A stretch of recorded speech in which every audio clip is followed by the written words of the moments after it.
Well, hello, everyone, and welcome to Scott's Thoughts. I'm Scott Benedict. One of the things I've been thinking about is really the fact that for years, we've treated the product detail page, the PDP, as a creative asset, beautiful imagery, clever copy, wonderful brand storytelling.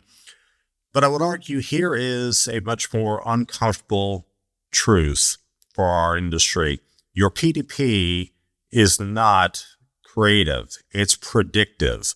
And the brands that understand that, I would argue, are beginning to pull away. Here's what I mean about that. Digital shelf research that I've been reading recently continues to show something really very clear. Meeting category content benchmarks, not just the retailer minimums, mind you, drives measurable lifts in sales performance. Here's what I mean by that. Image completeness benchmarks can drive double-digit unit sales growth, research has shown. Optimized bullet point structures also can lift conversion. Enhanced content modules add incremental sales impact. Description lengths influence organic ranking, and keyword inclusion materially affect page one placements. Now, that isn't subjective. It's mathematical. It's an analytical fact. The top rating or top performing products in a category tend to share very specific structural patterns, if you will. The title links, the number of bullets they have, the image count, keyword density, review depth, all that's not random. It's predictive modeling. Here's what I mean by that. In physical retail, we optimize based on adjacency behavior, sales velocity, historical performance curves. All those things are still important. We didn't guess which shelf location would perform best in our department. We tested that. We measured that. We adjusted. Digital merchandising, I would argue, is really no different. The difference is scale. Instead of optimizing for 200 stores, you're optimizing for millions of search impressions all in real time. And instead of relying on merchant intuition alone, not that that's not important, you now have category level sales data that tells you what structure bestsellers use, what content structure, if you will, what keyword combinations will dominate, what image configurations really convert the best. So the question now today, I would argue, is not, does your PDP look good? It's, does our PDP conform to the structural agenda signals, the things that algorithms tend to reward? Now, this shift doesn't change the role of content teams.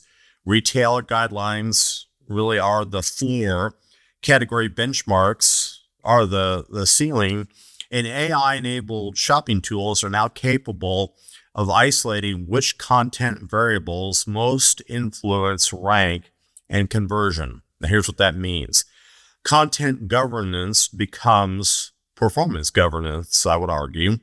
Creative decisions become data-informed decisions, and digital merchandising becomes a cross-functional analytics discipline, which sounds a little weird and will probably be a little frightening to my fellow merchants, marketers, and product managers. Now, the brands that win, according to research I've been reading recently, aren't just compliant, they're calibrated.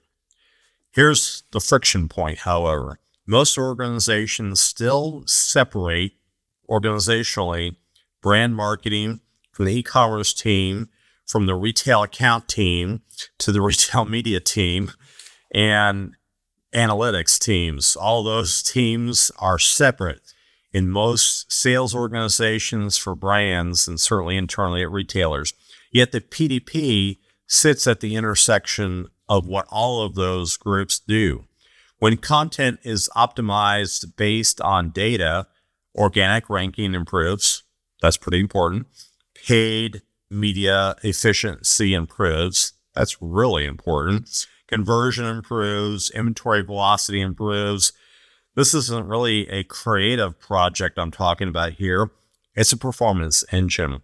This matters even more as we enter the era of AI-driven product discovery. Generative engines don't admire pretty copy. They parse it, they structure it, they rank it, they synthesize it, which means clarity, structure, keyword precision, and completeness, content completeness, are becoming machine readable signals. We're moving from storytelling first to data structure first, and that doesn't eliminate creativity. It just simply disciplines it. So here's a leadership question for you. If you're a brand or if you're leading a brand team, are your PDPs built to express your brand, or are they engineered to perform in an algorithmic-driven marketplace? Think about that for a moment, because in today's commerce environment, your product page isn't just some pretty digital brochure. It's in fact a predictive model. The brands that treat it that way, I would argue, are going to win. That's what I've been thinking about. I'm Scott Benedict.